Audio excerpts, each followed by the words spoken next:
ಯಶವಂತಪುರ ವಿಧಾನಸಭಾ ಕ್ಷೇತ್ರದಲ್ಲಿ ಜನರೊಂದಿಗೆ ಜನತಾದಳ ಯಾತ್ರೆ ಆರಂಭ ಆಗಿದೆ. ಯಶವಂತಪುರ ವಿಧಾನಸಭಾ ಕ್ಷೇತ್ರದ ವ್ಯಾಪ್ತಿಗೆ ಬರುವಂತ ತಾವರೆಕೆರೆಯಲ್ಲಿ ನಿಖಿಲ್ ಕುಮಾರಸ್ವಾಮಿ ಜೆಡಿಎಸ್ನ ಯುವ ಘಟಕದ ರಾಜ್ಯಾಧ್ಯಕ್ಷ ಮಿಂಚಿನ ಸಂಚಾರವನ್ನು ಮಾಡಿದ್ದಾರೆ. ತಾವರೆಕೆರೆ ಅಂದ್ರೆ ಯಶವಂತಪುರ ವಿಧಾನಸಭಾ ಕ್ಷೇತ್ರದ ವ್ಯಾಪ್ತಿಯಲ್ಲೇ ಇರುವಂತ ಪ್ರದೇಶ ನೋಡ್ತಾ ಇದೀವಿ. ಈಗ ಅಲ್ಲಿ ಜೆಡಿಎಸ್ನ ಯುವ ಘಟಕದ ರಾಜ್ಯಾಧ್ಯಕ್ಷರಾಗಿರುವಂತ ನಿಖಿಲ್ ಕುಮಾರಸ್ವಾಮಿ ಅವರು ಸಂಚಾರವನ್ನ ಮಾಡ್ತಿದ್ದಾರೆ. ಜನರೊಂದಿಗೆ ಜನತಾದಳ ಯಾತ್ರೆಯನ್ನ ಅವರು ಕೈಗೊಂಡಿದ್ದಾರೆ. ಜೆಡಿಎಸ್ ಯುವ ಘಟಕದ ರಾಜ್ಯಾಧ್ಯಕ್ಷ ನಿಖಿಲ್ಗೆ ಅದ್ದೂರಿಯಾದಂತಹ ಸ್ವಾಗತವನ್ನ ತಾವರೆಕೆರೆ ಮಂದಿ ಕೋರಿದ್ದಾರೆ. ಕ್ರೇನ್ ಮೂಲಕ ಹೂವಿನ ಹಾರವನ್ನ ಹಾಕಿದ್ದಾರೆ ಕಾರ್ಯಕರ್ತರು. ತೆರೆದ ವಾಹನದಲ್ಲಿ ನಿಖಿಲ್ ಕುಮಾರಸ್ವಾಮಿ ರೋಡ್ ಶೋನ ಕೂಡ ಮಾಡಿದ್ದಾರೆ.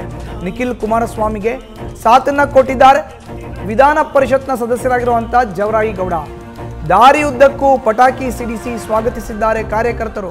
ಮುಂದಿನ ಎಲೆಕ್ಷನ್ ಅಲ್ಲಿ ಜವರಾಯಿ ಗೌಡರನ್ನ ಗೆಲ್ಲಿಸಲು ಕರೆಯನ್ನ ಕೊಟ್ಟಿದ್ದಾರೆ. ಇದೇ ಸಂದರ್ಭದಲ್ಲಿ ಹಾಲಿ ಶಾಸಕ ಎಸ್ ಟಿ ಸೋಮಶೇಖರ್ ವಿರುದ್ಧ ನಿಖಿಲ್ ವಾಗ್ದಾಳಿಯನ್ನ ಕೂಡ ಮಾಡಿದ್ದಾರೆ.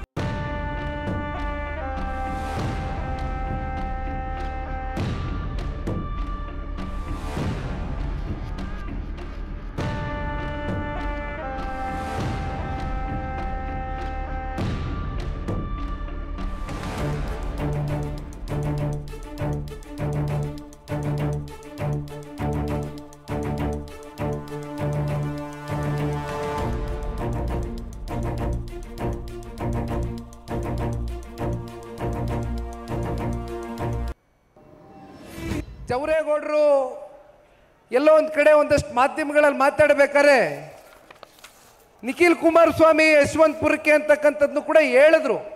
ಅವರ ಅಭಿಮಾನಕ್ಕೆ ನಾನು ಚಿರುಣೆ. ಆದರೆ ದಯಮಾಡಿ ಈ ಪಕ್ಷದ ಒಬ್ಬ ನಿಷ್ಠಾವಂತ ಕಾರ್ಯಕರ್ತನಾಗಿ ನನ್ನಲ್ಲಿ ಒಂದು ಸ್ಪಷ್ಟತೆ ಇದೆ. ನನ್ನಲ್ಲಿ ಇರ್ತಕ್ಕಂಥ ಸ್ಪಷ್ಟತೆ ಒಂದೇ, ಜನತಾದಳ ಪಕ್ಷದ ಕಾರ್ಯಕರ್ತರು ಯಾವುದೇ ಅಪೇಕ್ಷೆಗಳಿಲ್ದಿರ, ನಿರೀಕ್ಷೆಗಳಿಲ್ದಿರ, ಫಲಾಪೇಕ್ಷೆಗಳಿಲ್ದಿರ ಈ ಪಕ್ಷವನ್ನು ಕಟ್ಬೆಳೆಸಿರ್ತಕ್ಕಂಥವರು ಸಹಸ್ರಾರು ಸಂಖ್ಯೆಯಲ್ಲಿ ಇಡೀ ರಾಜ್ಯ ವ್ಯಾಪ್ತಿನಲ್ಲಿ ಇದ್ದೀರಿ.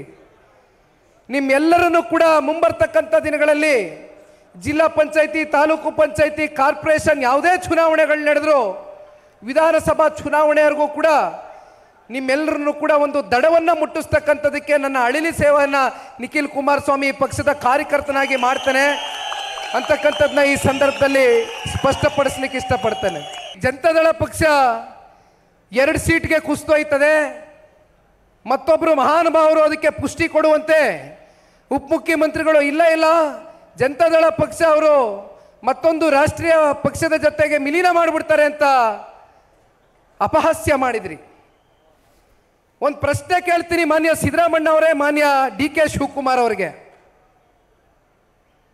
ನಿಮಗೆ ನಿಜಕ್ಕೂ ಕೂಡ ಇಷ್ಟು ವರ್ಷ ನೀವು ರಾಜಕಾರಣ ಮಾಡ್ಕೊಂಬಂದಿರಿ. ಭಾಳ ಚಿಕ್ಕ ವಯಸ್ಸಿನ ಹುಡುಗ ನಾನು ನಿಮ್ಮ ಮುಂದೆ.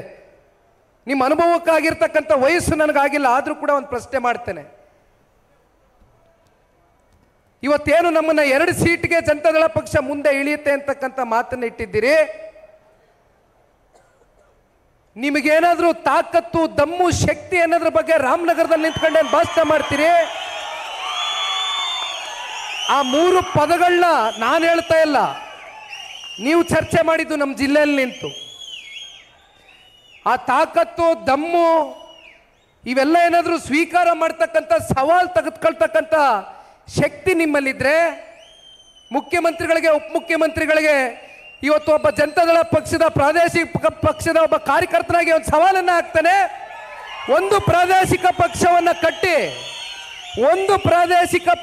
ಕಟ್ಟಿ ಕನಿಷ್ಠ ಪಕ್ಷ 1 ಅಲ್ಲ 2 ಸೀಟ್ ನೀವು ತಗೊಳ್ಳಿ, ಆಮೇಲೆ ನಾವು ಉತ್ತರ ಕೊಡ್ತೇವೆ. ನ್ಯೂಸ್ ಫಸ್ಟ್ ನಿರ್ಭೀತಿಯಿಂದ ನಿಮ್ಮ ಪರವಾಗಿ.